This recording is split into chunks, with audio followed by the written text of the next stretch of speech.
Hey guys, we're live and I'm coming on to give you guys a pretty thorough backhand lesson. So hope you all really enjoy this, whether you're going to watch it live or watching the replay.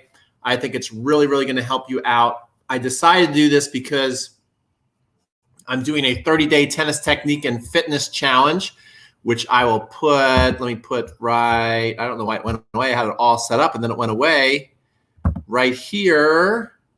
Okay, is that it? No, that's the summer camp. Sorry, let me find it for you guys. So in case you want to sign up, and let me get rid of that other one, hide. Okay, cool. So people are sending in their videos and I'm analyzing them. And I just keep seeing a pattern in things that people are getting wrong. So I thought I'd come on and help people because I know this is going to help a lot of people. So if you're coming on, just say hello. Love to see your comments as you come on in. And I appreciate everybody. How are you doing? Let me know how you're doing with this crazy quarantine. Are you going nuts yet?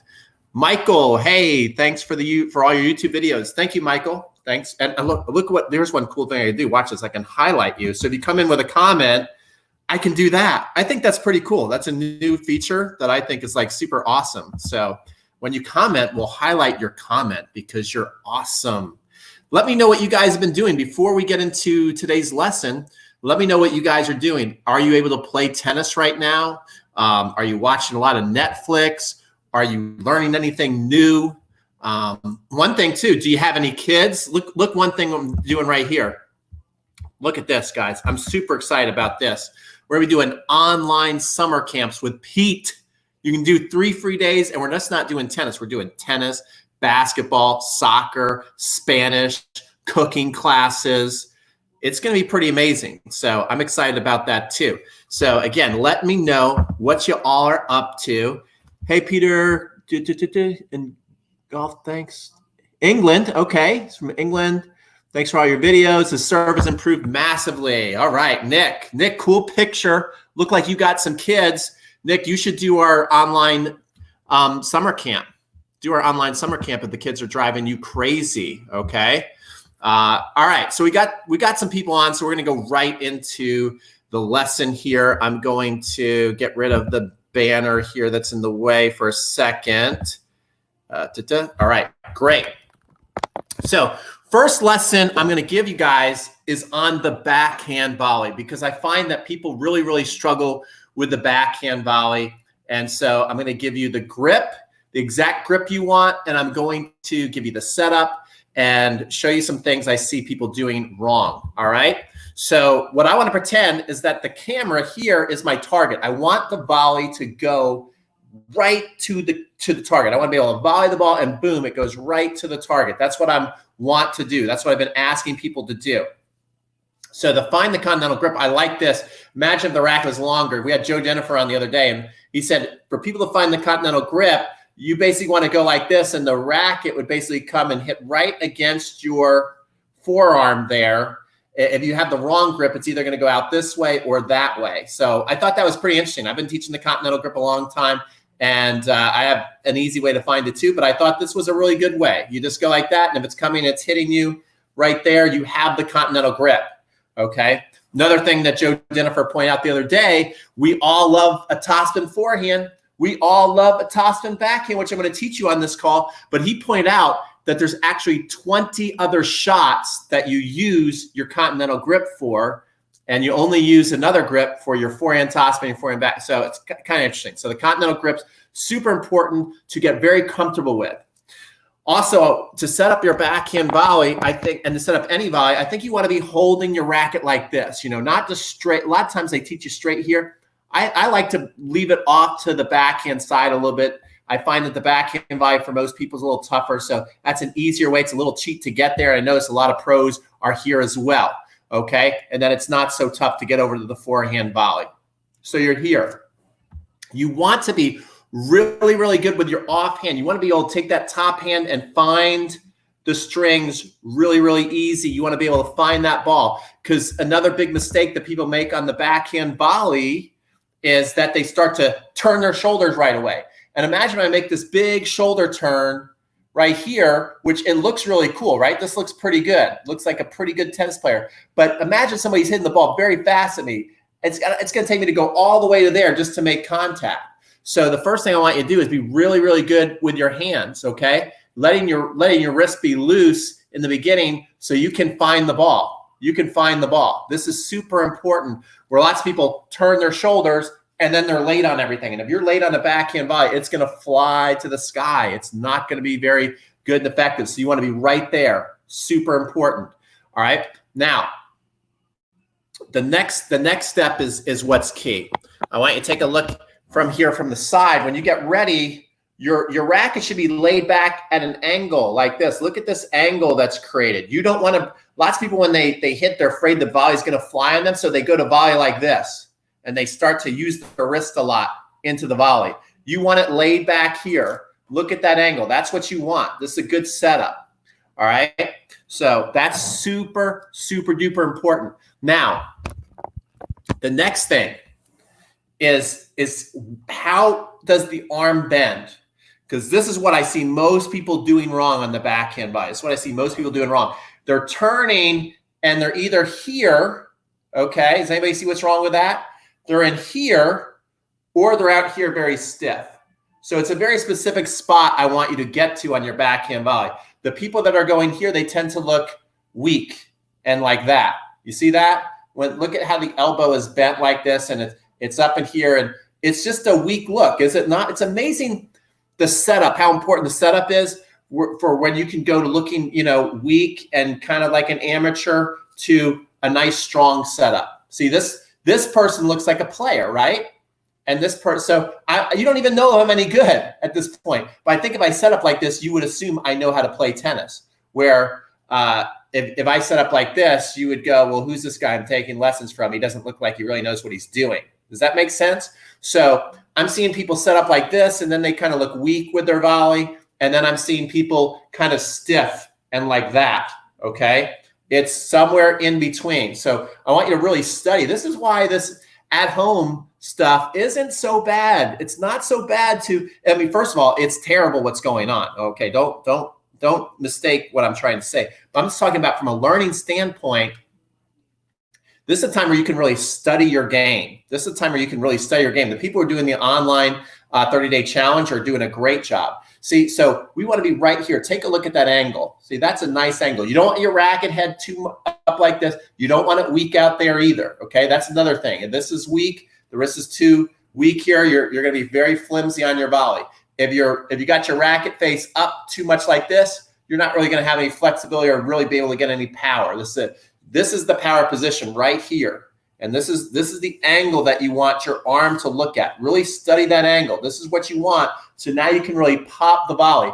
And now what you want to be able to do, the most important thing is to not let the wrist break. You don't want any wrist breakage on your volley, because then you're going to hit volleys in the net. You're going to be mistiming it. You're going to hit it off your frame. So what I want to be able to do, to be a good volleyer, you got to be a great storyteller. Okay, by telling the story, meaning that I want the people to know where my ball is going even after the ball is gone. I want you to be able to close your eyes. In fact, do that right now. Close your eyes. So everybody close their eyes, and then when I'm done the volley, now open the eyes. Where do you think the volley went?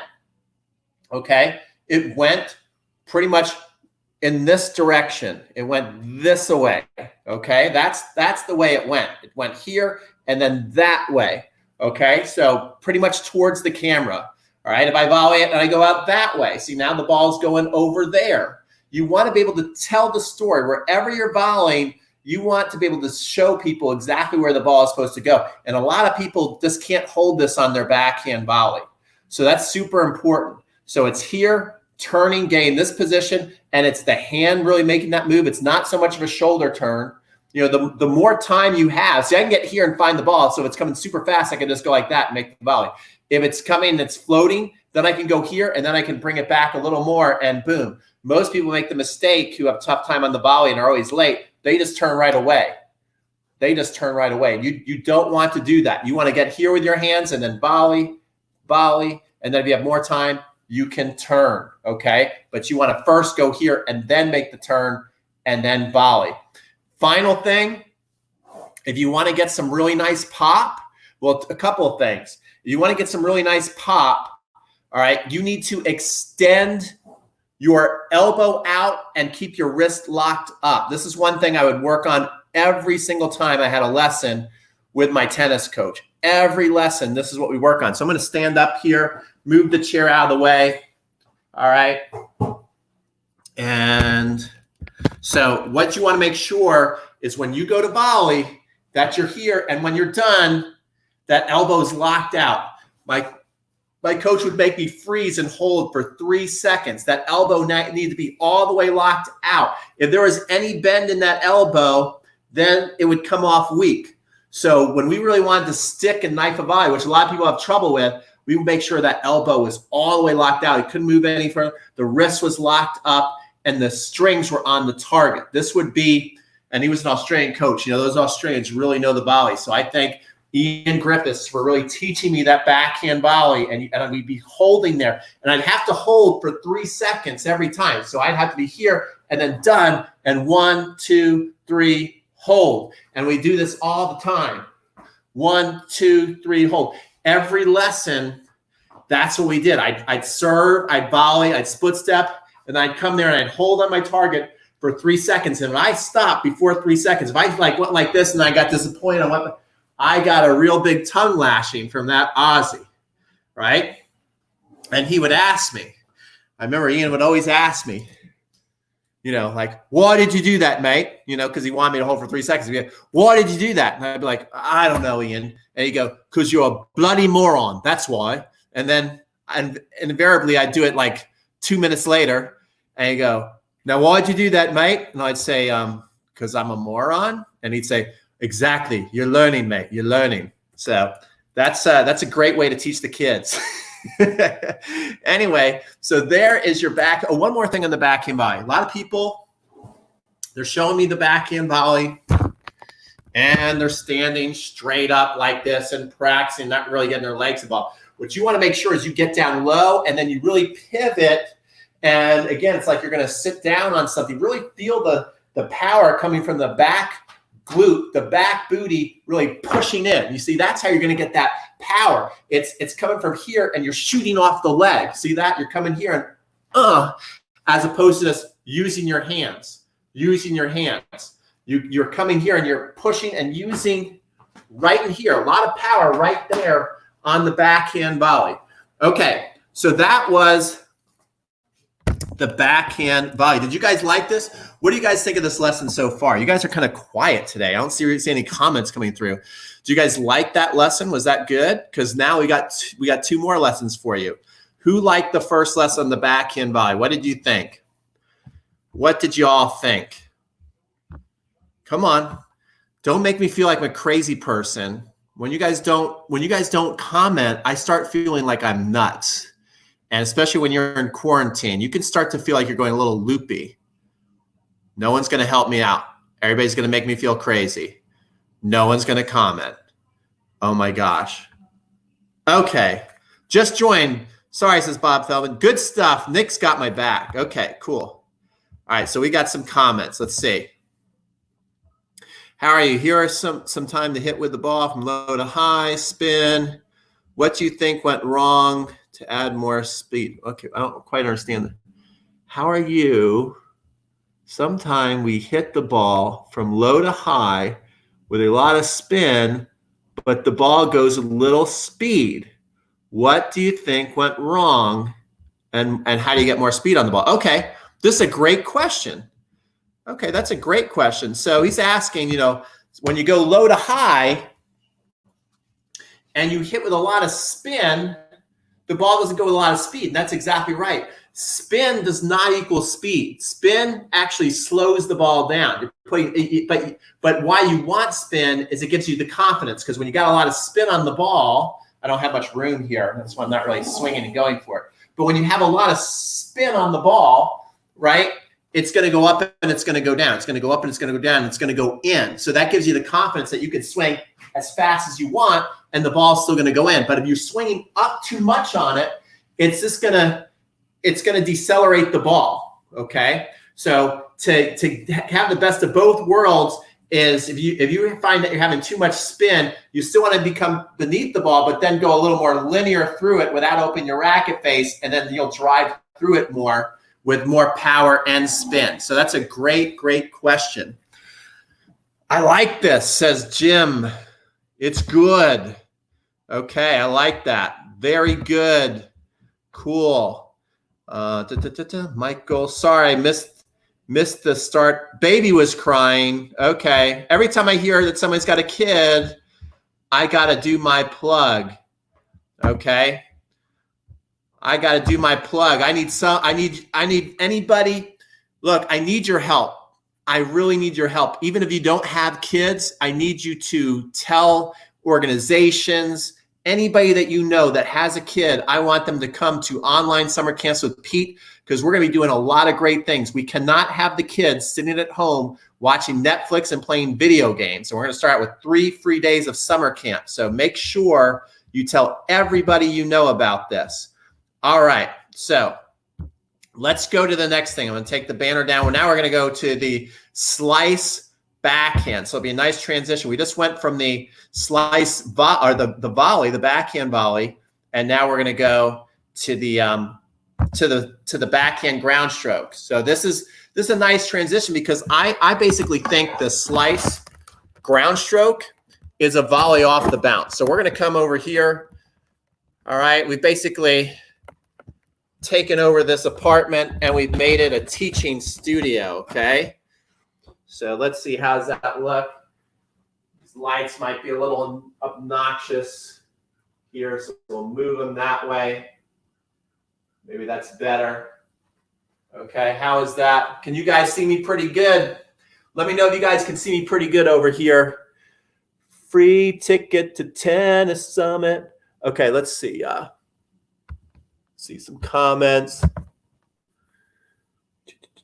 Just to clarify, what is the main power source on the volley? Is it pushing the racket forward from the shoulder, the glute? Okay, so it's the kinetic chain. That's a great question. What's the main power source? You know, I think it all is necessary to get the power. I think it's first, you know, right here, because lots of times you're not going to have the time, because the ball's going to be coming so fast, you know, and you can use that as basically taking their energy and you just deflect it. You get a lot of power. So, you know, you got to be good. And I think the most important thing is to be good in right here, the shoulder, feeling it in the forearm, and then moving it through. And you're not breaking your wrist, but you're feeling a little bit in the wrist, even though the wrist is locked. But you feel it in your hands. You feel the ball in your hands. But it's mostly coming from that shoulder pushing out if you don't have the time to step in. But when you're going to get the most power is when you start to dig into the ground and then you go out there. Okay, so great question.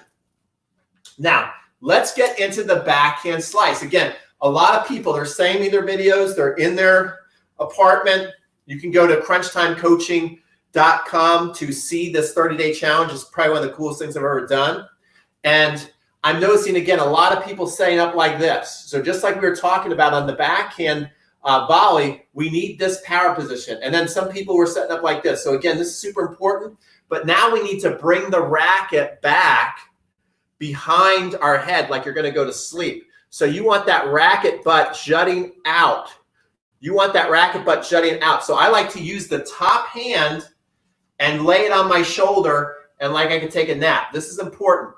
And then you bring your other hand here. Now you're set up pretty good. And this is what the setup looks like.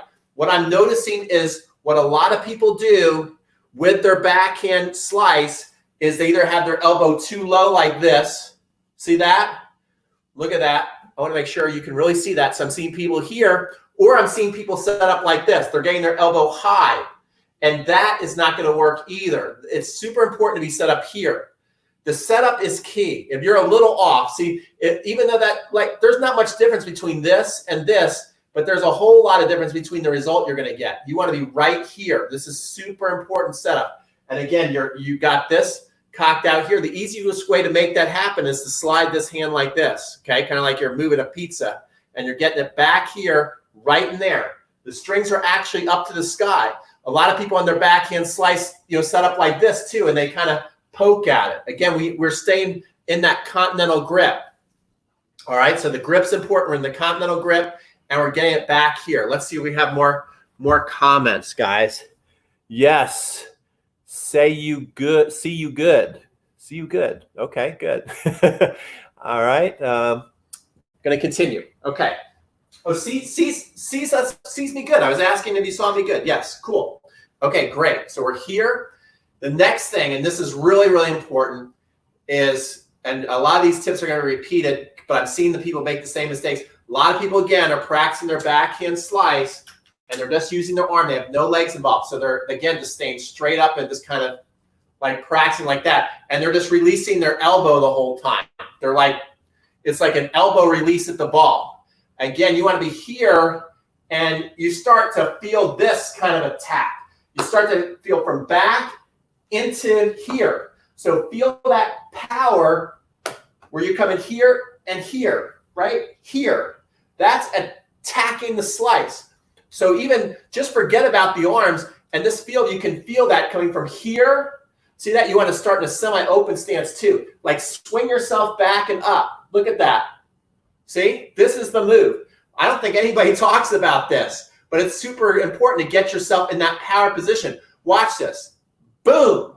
Back there. This is where you need to go. Just even forget about the arms. Sling it back. A lot of people are not using their legs. They have no idea how to use their legs. See what's happening? It's like my body's shooting up like this. It's going in this direction. Watch again. I'm getting low and pop. Feel the hip pop back and up. Feel a stretch there. Now you're set up for power. See, now I can really knife into the ball. You know, Steffi Graf was so amazing at how strong she was with her legs and her body. She never waited on any ball to come to her on the backhand. Everybody wondered, well, you know, Steffi, how could she be so amazing? And wouldn't people eat her up today because she had that slice backhand? First of all, she could come over it in important times of the matches, and that slice was devastating, okay? I think Steffi'd still be amazing on the tour today. I still think she'd be winning tons of Grand Slams, especially because she was so strong mentally. But that's what's important, okay? Again, I'm going to show you from this side. Rather than just stand like this, watch this. Boom. So you can practice that. Really pop the hip back, and this hip's out. And now so you're here, bam, and now you can really dig into the ball. That's how you can get some power, okay? And a lot of people are not thinking about, they're not thinking about this stuff. So this is key. This is key. I'm probably going to share this for tomorrow's challenge because a lot of people are missing certain things on the backhand volley. And so this was inspired by the 30-day challenge where I'm seeing people, you know, practicing, and I can really see what people are doing wrong at home. So I encourage you to sign up, and we're on day 20, and some people go, yeah, well, you're on this, is it too late? First of all, you get lifetime access, number one. And the people who are doing it, they say, after one lesson, that paid for my $37. Are you kidding? So if you're like, well, I missed out on so much already, we've got 10 more days to go. You get lifetime access. You get it forever. And I'll be giving you feedback just like I'm giving this right now, but except for I'll be talking to you. I'll be looking at your stroke. And that's how I'm getting all this information, because people are doing this on video and I'm giving them feedback. You can go look at my channel. You can see people send their videos and how I'm responding to each and every person. So go to crunchtimecoaching.com and sign up. Don't be stupid. All right, here we go. So we're here. We're in this position. Now the next thing is to not try and slice the ball. Look how cool this is. Look how I can make this rotate backwards. What's happening here? The ball's stuck. Okay. I can make the ball rotate backwards. There it is. I can make it rotate backwards. So you think, wow, that's pretty good slice. That's pretty good slice. That's not what we want. We don't want the ball rotating backwards when we're hitting on it like this. See, look, I really got that thing going now. Okay. So that's not what we want, though. That's the big mistake people make. They're trying to hit slice too much. You don't want to do that. What you want to do is you want to come here and you want to drive through the ball. You see how solid that was? And this ball actually doesn't move. You see, when I'm on the Topspin Pro, which I love this tool, okay, on court, off court also makes a version of it, which is really neat too. When I'm on this, I want to see that ball spinning when I'm hitting topspin. When I'm hitting topspin, I want that ball to spin. That's what I want. That will help my game. But on the Topspin Pro, I don't want to sit. Oh wait, hold on, my alarm's going off. On the Topspin Pro, I don't want to do the opposite when I'm working on my slice. I don't want to make the ball spin a lot with backspin because those are all crummy slices, okay? Instead, I want to be pushing through the ball. I want to be pushing through the ball. I want it to be solid. I want to come here and push through and then out.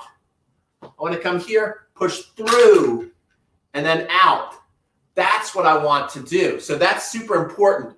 And I also think about coming around the ball and meeting it this way rather than coming on the inside. You can come on the inside too and kind of do like a little back spinning thing. But I think to really get the driving slice that most people want, you want to come and think more you're coming around the outside of the ball, okay? And popping through it. That's how you're really going to get a nice drive on your slice. And then finally what you want is after you come through, and you come through all the way, and you keep going, by the time you're done, you should be naturally finished where you can put the tennis ball on top of your strings like that. So it's here, really using your body, coming through, done. And you don't want to go too far to the other side of your body. You basically want to keep it either on this side of your body or maybe just even, or maybe just on the other side a tad. That's all fine. That's all within what I like to call the window of opportunity. It's going to work, okay? But if you do what a lot of people do is they would pretend the court was over here, and then when they're done, they're finishing like this. That's going to be a hackathon. That ball is just going to be floating in the air. You do not want to come here and finish here. You want to come, bam, through the court. And again, notice the counterbalance with the offhand here.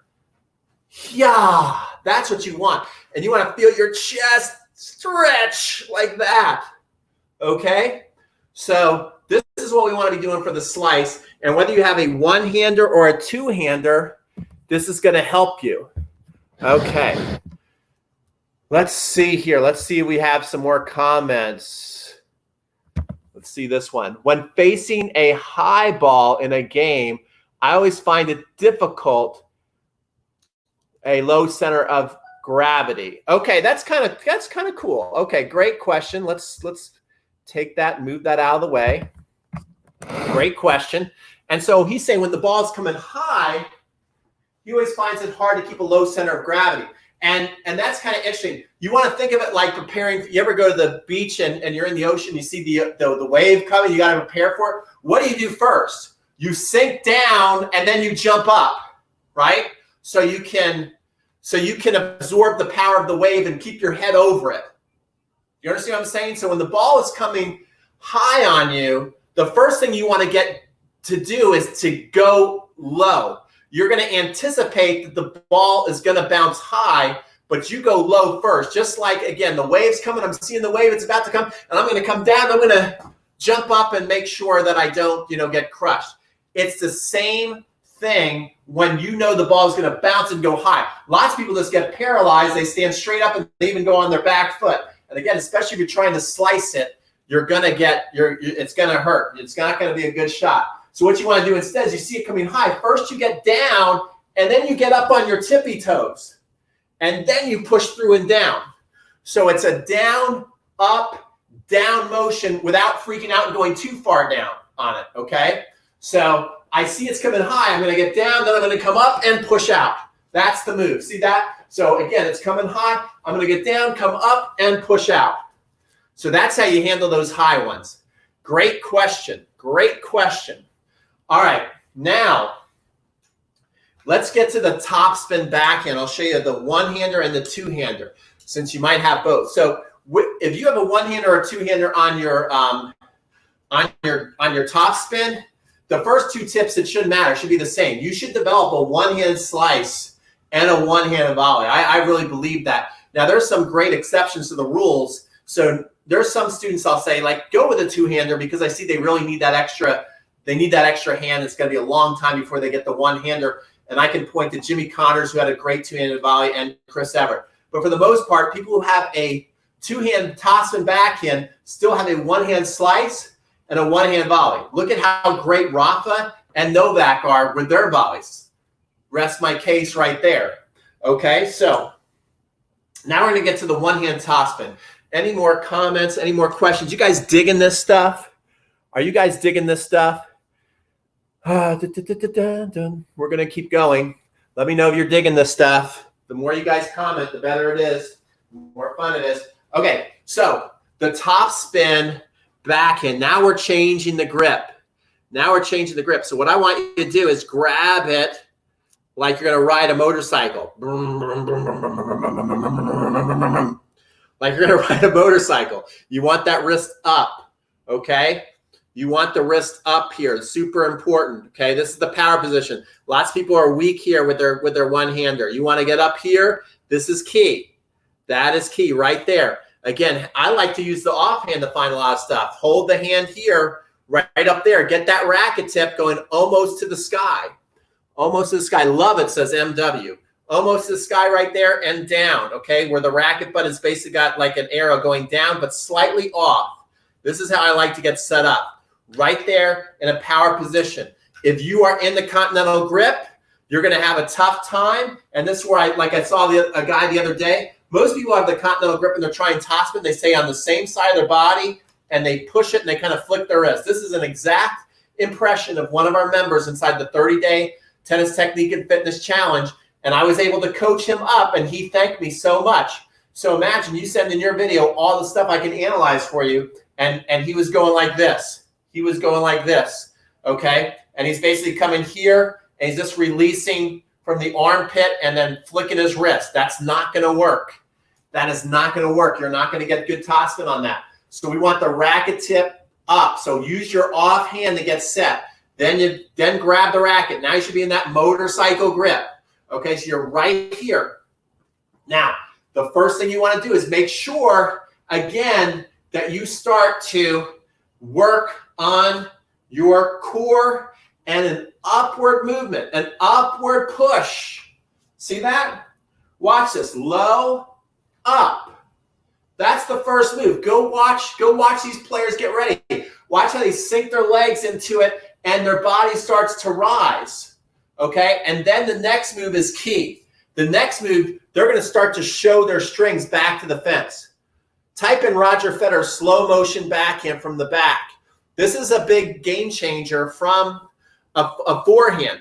One of the biggest things that you'll see all the time is the ATP. I should make the ATP backhand video. Okay, I'm going to. Okay, so but the ATP forehand is players are coming out here and they're keeping everything on this side, and that's the thing that's been taught. And the big thing is well, what's the difference between the ATP forehand and the WTA forehand? Is that more of the WTA pros? So this is becoming kind of an outdated point because more and more of the WTA ladies are doing the same ATP forehand that the guys are. Okay, because once technique becomes proven that it's just better and superior, everybody's going to do it. Doesn't matter if it's a man or a woman. So everybody's coming out here.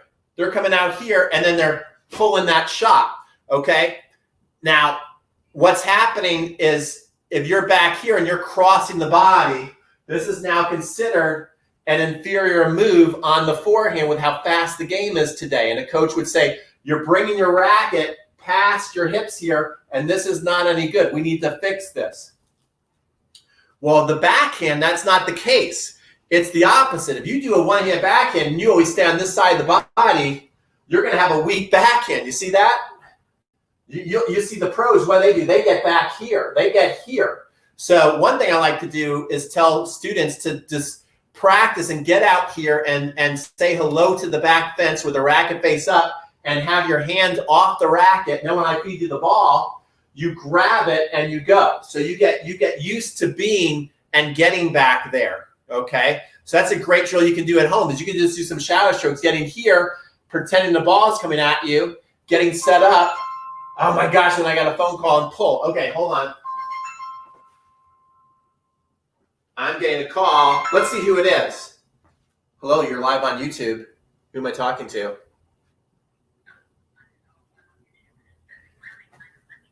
Oh, United Way. Did you get my check?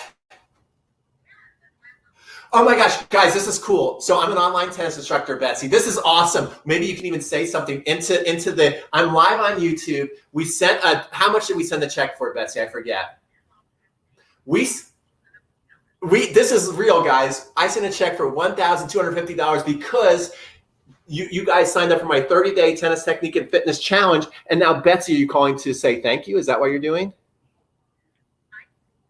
Yeah. Well, wait, hold on. Let me put you on speakerphone. Okay. Betsy, tell everybody. I was calling to thank you for the donation to the United Way's COVID-19 Response and Recovery Fund. Okay, and yeah, go ahead. Which is our response to helping folks all over the metropolitan Atlanta area with the way the pandemic has hit them. And we fund organizations that are on the front lines with food insecurities, housing assistance, all kinds of issues, job matching, etc. But right now, a lot of what we're doing really is about food insecurity. Right now. That is awesome. Does that help?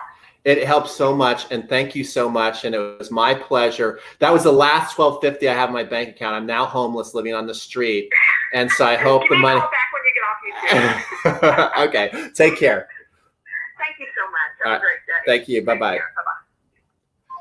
How cool is that, guys? That's for everybody who signed up for the 30-day tennis technique and fitness challenge. That was how it went. That's pretty cool. So if you're not signed up, you know what, come on now. Come on.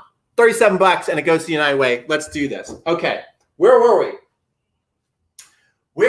I don't even know where we were. That was such a cool phone call. I think I was telling you guys that the pros, again, they're getting up here, they're coming back there. That's where we were. Now, here's the most important part. As you're coming down from back here and you're going to come up and hit the tennis ball, it's important to relax the entire body and let the racket fall and relax. If you don't do that, if you keep the wrists a little too tight and tense, which a lot of people do, then it gets really frustrating for people to try and hit a one-hander with especially the advanced grip, the one that all the pros are doing. Lots of people, when they go, since they're so tight in their hands, they come here and they keep topping the ball. They keep topping the ball, and the ball goes pretty much like straight into the ground, okay? And the reason why is legs and relaxation and letting the racket head dip a little bit. You need to get a little relaxed here in your wrist so the racket head can dip and then rip up. So it looks like this as you go, if you get it right. Boom, now I'm ripping up on that ball.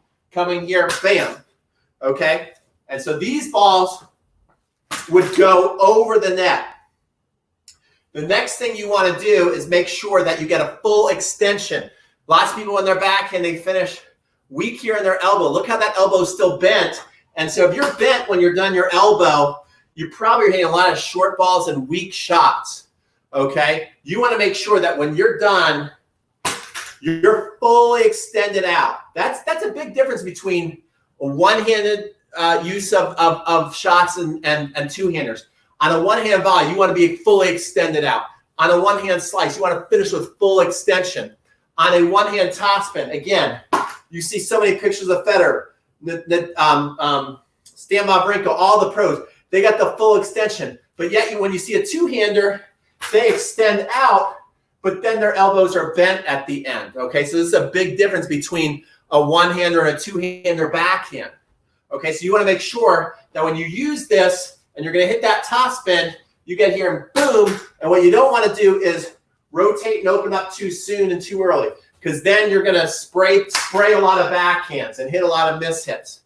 All right, so that's the one-handed backhand. Okay, cool. What do you guys think so far? This is becoming a good lesson. Enjoying it. Appreciate your time and your effort. Says Andres. Well, that definitely is going to get up on screen. That's a shout out right there. Okay. All right. Who out there has some kids? If you have kids, I need you to do this. I need your support. Just like United Way needed our support, I need your support here. I need you to go to online summer camps with Pete.com, and I need you to sign up and get your 3 free days. Okay, this is going to be an amazing camp, and I need you to do it. Please, please, please. Pretty please. Okay. All right. So now we've gone through the backhand volley. We've gone through, I don't like that light. There's like a weird ray of light.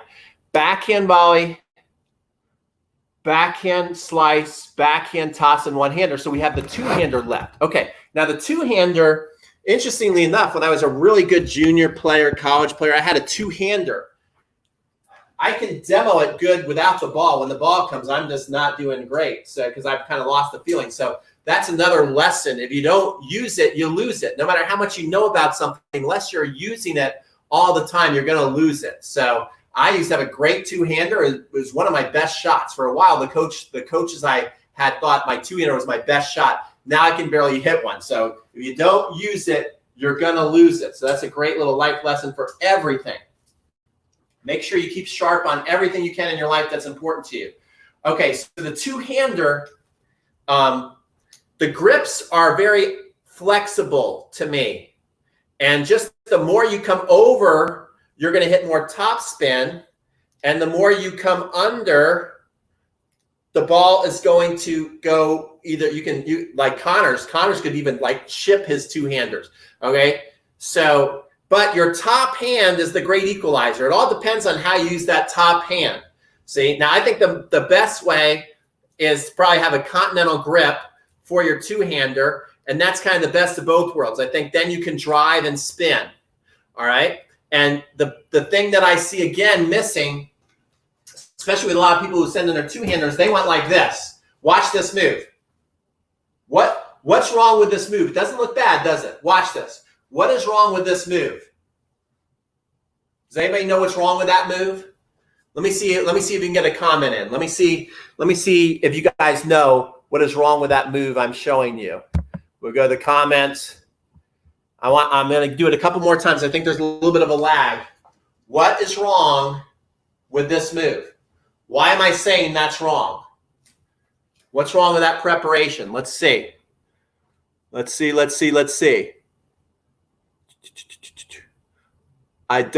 I think the pros don't drive the slice as much because they're dealing with so much spin. Well, they do drive the slice pretty good. Who is going to comment? Let me know. I guess no one. All right, so I'll go on and give you the answer. So what's happening here, what a lot of people are doing is they're making their first move with their arm. Okay, what you actually want to do, this is a great thing you can practice, is just put your racket out in front like this and then grab the racket, okay, with the racket head slightly up. And then what I want you to do is I want you to pivot your toes and your legs that way. So watch this. Boom. See that? Boom. That's a much stronger move. And now you can start to see my back and my core load up. You see that? Right here. Bam. Okay? Rather than boom, it's turn. Now we got the power. Okay? Also, notice the arm, when you're bringing it back, it's fairly straight. If you're in here, you're going to be weak on your backhand and arming. So you don't want your elbows bent on the way back. You don't want this. You want it pretty solid there. You want those arms pretty solid. You still have a loose grip, but you want to be kind of locked out. You don't want to have any kind of like play in your elbows when you're bringing back the two-hander. So you want to be, boom, right there. Now, the most important thing that you can practice is a triangle finish on the two-hander, because I'd say 80% of the people that I teach, and to be honest, it's a problem I have. It's why my two-hander is not very good right now. When I go to practice, is I don't do what I preach because I need to retrain my body when a ball's coming at me. So what I see people doing is they come here and then they spin up like that. So they're coming up and their backhand's very spinny and has no drive. So I like people to practice a triangle finish. And a lot of times it's like Medvedev. I'll see him do this all the time with a finish.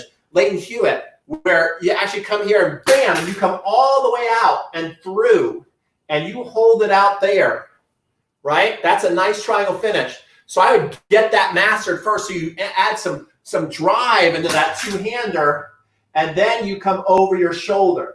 Then you can relax and finish over there. So by the time you get it, you can go boom, get the length, and then come over. We had a really good member the other day on this. His name is Rick Tomlinson, and he had a good two-hander, and he demonstrated. He said he's been working on a lot, and he was actually able to do that. So there you go. There you go. Let's see here. So I'm going to come here, and let's see. What do we want to show? I want you to go to Crunch Time Coaching for the 30-day challenge. Make sure you do that. We're going to come here and see online summer camps. We know online summer camps with Pete. We're going to hide that. I want to come here. I want to edit it. I just want you guys to see it. Don't scroll across. Save. Okay. Boom. Okay. Go there. There's still plenty of time. You can see the United Way got my check. So we did send in a check for $1,250. My goal was $5,000. We're well short of that. All of a sudden, people have stopped signing up. And maybe it's because you think that you're too far off on the 30-day challenge. I'm telling you, you send me one video of yourself doing any of our challenges, you are going to get more than your money's worth. You're going to get more than your money's worth. So sign up for the 30-day challenge. And then if you have kids, this is maybe the best idea I think I've ever had is we're going to be doing lots of cool different things for our kids this summer. We're going to have a bunch of different cool classes. In fact, this was the idea. Look at how cool this is. Hold on. This is where the idea all originated. I'm like, the kids, I heard that the tennis camps were not going to be happening. I heard the tennis camps were not going to be happening. I'm like, we can't have that. We can't have the tennis camps not be happening. So I thought we got to have a tennis class. And then I love basketball. I'm like, there's no way they're having basketball class because the kids are going to be all sweaty running. What if they're coughing, sneezing into each other? No way is basketball happening. So we got to have a basketball camp. And then I thought, well, what about the kids who love to dance? I like hip hop dance. I can't really do it. But what about the kids who like to dance? They're not going to be in that studio sweating all next to each other, bumping into each other. So we got to have a dance class. And soccer, we got to have soccer. And we got to have ballet. And we got to have art. And we got to have a cooking class because that's a cool thing to do at home. And martial arts. And we got to have guitar. And then I added other things like math. And it's Spanish. Come on now. You got to share that for me. You got to share that out to the world for me. I need you to do that. I hope you will, okay? Please help me. I'm trying to help you as much as I can with my tennis knowledge. I need you guys to help me and just tell everybody you know who has a kid about the online summer camps with Pete. Please, please, please. Okay, thank you so much. Any questions, any comments before we leave today? Let me know. Let me know. I think I might come right back and go live with a kick serve lesson. Would you guys like that? Who wants me to do a kick serve lesson next, and we'll make a new YouTube live? Let me know. Let me know who's up for that. Let me know who's up for our second lesson. Anybody? Noonan? Let me know. Let me know. Who would like a kick serve lesson? Are people just not responding? Have I lost you? What's going on? Okay, I do. Let's see this. Jason. How do you control the power or angle of an angle for the ball on the one-hander when you do a full-length arm? Shorter angles versus long. Okay. So so he's saying shorter angles versus long. How do you control like the extension? Yes, please. Yes, I do. All right, cool. Let me do this. So Jason wants to know, if I want to hit a shorter ball, I'm still going to extend my, we'll move this back over here for the short angle. I can go over here my Topspin Pro, and I can show you guys. Watch this. Hopefully you guys can see this. I'm going to take my banner off. Has anybody gone over to Online Summer Camps with Pete and signed up? Has anybody done it? Are you guys just all consuming and eating up my content? I need some help. Help me, please. Yes, I'm not too proud to beg. I'm not too proud to beg. All right. Where's my Topspin Pro? Oh, there it is. Okay. All right. Okay, you guys should see that. All right, so he's asking, what's the difference between a drive, boom, you're just going through it more, and so there's less spin on that, and a little angle shot. See, that was a little angle shot, but you see I still extended. So what's the difference there is the drive, I'm going to come under and like really push through the ball long and stay there and then go like that. If I want to hit a little angle shot, I'm not just, see, that's a mistake that people make is they'll come here and then they'll like go like that. That's not what you do with your elbow. That's what I see people do when they want to hit an angle shot with their one hander and they're less experienced. Now I'm going to, especially if I want to hit the angle, I'm going to be aiming for the bottom outside of the ball, but I'm going to pull up on it sooner. Okay, so I'm going to hit heavier spin. I'm going to pull up on it sooner, which will make it a softer shot. But I'm still going to rotate out to the target. I'm still going to rotate and extend. See that? Boom! That's an angle shot. That's an angle shot. Can you see that thing spin more? Look, it's still spinning. It's still spinning. It's spinning. It's spinning. It's spinning. It stopped. Okay. So that's the difference. That's the difference. Great question, Jason. Great question, Jason. All right. So, any more? Let me put you on the spot. Who's going to sign up for the 30-day challenge? Who's going to do it? Anybody? What was that Ferris Bueller's Day Off? Bueller? Anybody for the 30-day challenge? Anybody have kids? All right, I'm going to come back with a topspin or kick lesson. So I'll be back soon. See ya.